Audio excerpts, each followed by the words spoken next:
Fort Burnside. This place was built in 1942 as the harbor entrance control post. Yeah. It used to monitored all the shipping traffic, primarily coming into Narraganset Bay from right here. And all of this overgrowth you see was not here. There was actually a lawn here. And this was the terminus for a set of underwater microphones, hydrophones out south of the point, and magnetic loops, so that if a ship crossed over the loop, it would be detected here. And in this room there was a raised platform with two desks, and there was a Navy officer and an Army officer, Coast Artillery, and they were responsible for passing the ships. In other words, if a ship was given the code of the day, and again, none of this foliage was this high, it was all much lower. There's a signal bridge up top as well, and that's what they used to. So what is this equipment out here? Well, it's just remnants of my gathering.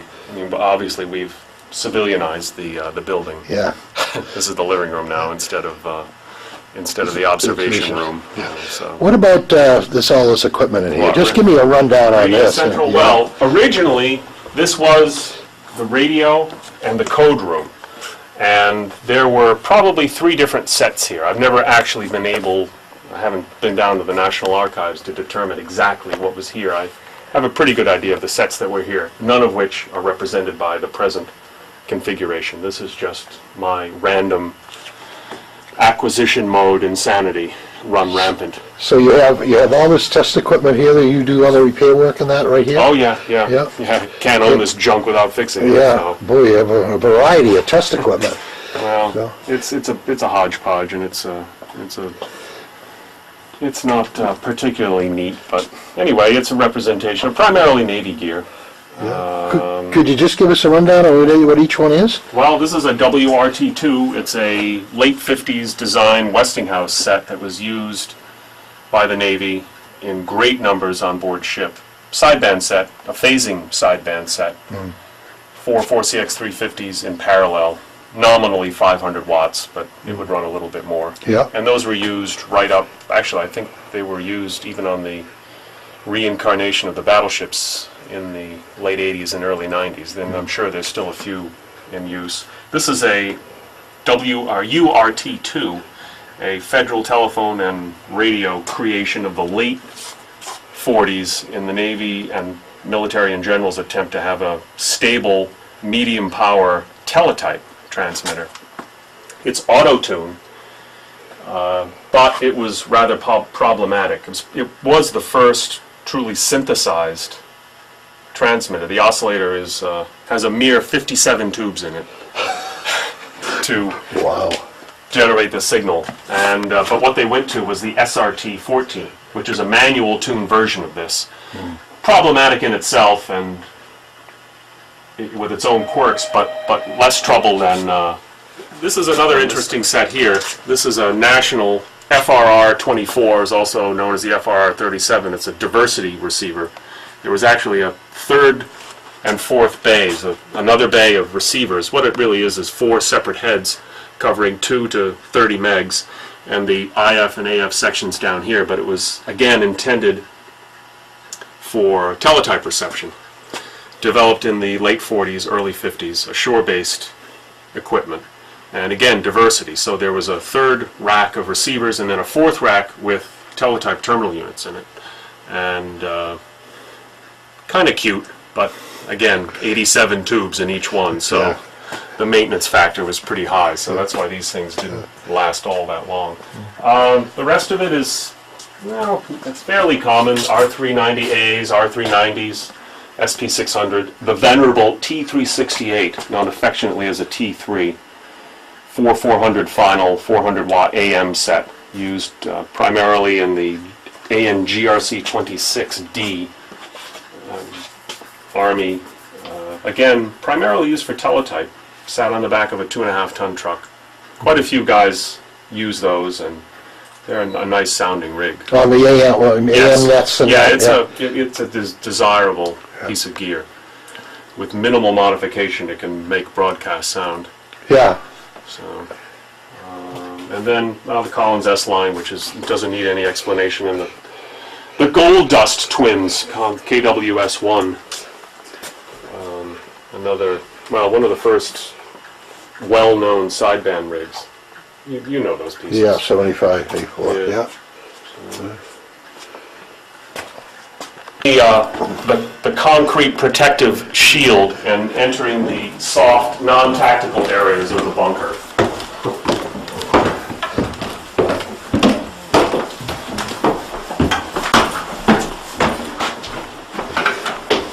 So, this is radio 2.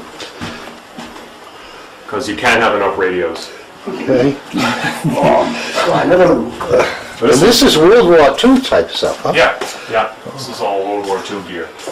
Actually, this was the radar room for the fort. At World War II, the time this was built, 1942, radar was just coming into service, as you know, as a former radar guy.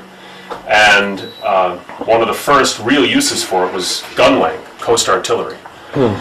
And so there was a set here. The receiver indicator was down here, and the transmitter and antenna up on the roof. Was it actually electrically connected to the guns, or did they just call something down? It was not electrically connected. It was at that point. The 90 millimeter guns. Yeah, that's right. Yes, those were deployed, I guess, late '44, just after, because there were a few sets immediately preceding the D-Day invasion. And after that, they came into wide use, and as you probably know, were responsible for taking out a lot of the so-called vengeance weapons that the Germans were hurling at the UK. So anyway, I've converted this into Radio 2. All right, and these are that's a Meisner 150. Yeah. An interesting set. It's called a 150, or it is a 150B. It's a military set in that it was purchased, as I guess you could say, off the shelf by the military at the beginning of the war. It was probably, the history of it is actually a little obscure. It was probably being built by Meisner as a ham transmitter or general purpose transmitter, but it was picked up immediately by the Signal Corps, but not given a Signal Corps designation, which is curious. It's one of the few sets that did not have a BC number. That was during the Second World War. Yeah. Yeah, so they just bought the radio as is. Right, exactly, and they put a nameplate on it that says Type 150B, but it's the Meisner signal shifter, which most old-time hams will recognize. The signal drifter is what it's also called. But it is a thing of beauty. It's a single 813 modulated by a pair of 811s, but it does put out a very healthy 150 watts, and really sounds quite good. I use mine with a carbon mic, and I get very, very good reports. Oh, yeah. So, Yeah, what is this radio here? these are shipboard twins. You'll recognize these from the Salem. Oh, yeah. That was the Navy's standard World War II receiver pair, RBB, RBC, covering 500 kc to 4 megs and then 4 to 27. This is the Navy's version of the ART-13. It's essentially an ART-13 on an AC supply, the ART-13 being developed for aircraft use, auto-tune. This is the Navy's version, a TCZ. And ARC-5s here? Yeah, a pair of ARC-5 receivers and a single 75-meter ARC-5 transmitter, and then another famous Navy set built by Collins, the TCS. And then there's a BC-348, of course, another well-known set, often paired with the ART-13. Yeah. That was the novice radio. Right. Yeah. Right. Because they're relatively inexpensive. And what is this here? Now this is a true thing of beauty. The SCR 506, built by General Electric. And it was a mobile set. Actually, the dynamotor's here, which I have out of it, because to run this I need 27 batteries, and they'd only last about 3 minutes.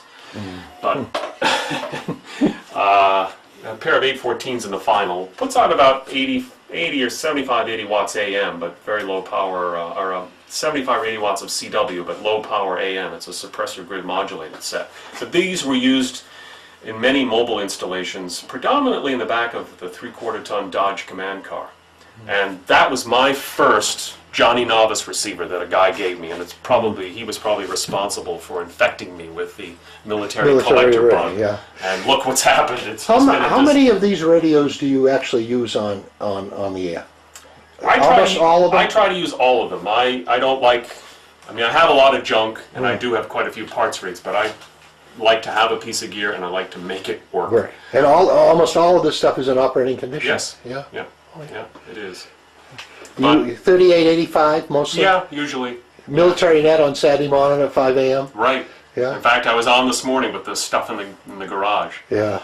So, yeah, this is an interesting set in that the receivers were, you saw quite a few of them, but the transmitters were elusive, primarily because they were so heavy, so bulky, and it was an early attempt at channelization through presets, but tunable presets, in other words, not crystal controlled. And so it wasn't really that successful, although they lasted into the Korean War period. It's interesting, do you know the CQ Surplus Schematics Handbook? Yeah, I remember that. Yeah, I remember that. Well, as the preface says, it was prepared by the editors of CQ in self-defense because of the deluge of inquiries for schematics. Yeah. But they have some lovely little quirks, and one of them is regarding this. Under its schematic, the BC 653, it says, "This is 400 pounds of nothing, and it takes the patience of Job to sort out the tuning units." Yeah. Comma, actually it works pretty well. Yeah. If you can get it running. So anyway, I finally got one of these transmitters. I've only had, I actually found it at Fair Radio. Did you? Yeah. Yeah, but it came to Fair Radio via Europe. Yeah. Most of these things were left along with the vehicles and most of the ordnance over in Europe at the end of the... Yeah, well, yeah. Exactly. Yeah. So anyway, it came back to Fair, I think, via Italy. And I was lucky I was able to go through 4 sets that he had out there and put together a complete one, and it runs. Yeah. And also has another lovely little quip in the CQ Schematics book, which says BC 375 made in huge quantity for wartime destruction by the people at One River Road, Schenectady, New York, who almost had heart attacks when they received an Arc 5 for test comparisons, which was a fraction of the size and weight, infinitely more stable, and put out twice as much power. Yeah. The Arc 5, the old standby, right? A thing of beauty. Yeah. A real thing of Complex, beauty. simple. Yeah. But effective. And simple easy design. to maintain. Yeah. And as a fellow pointed out who I had a conversation not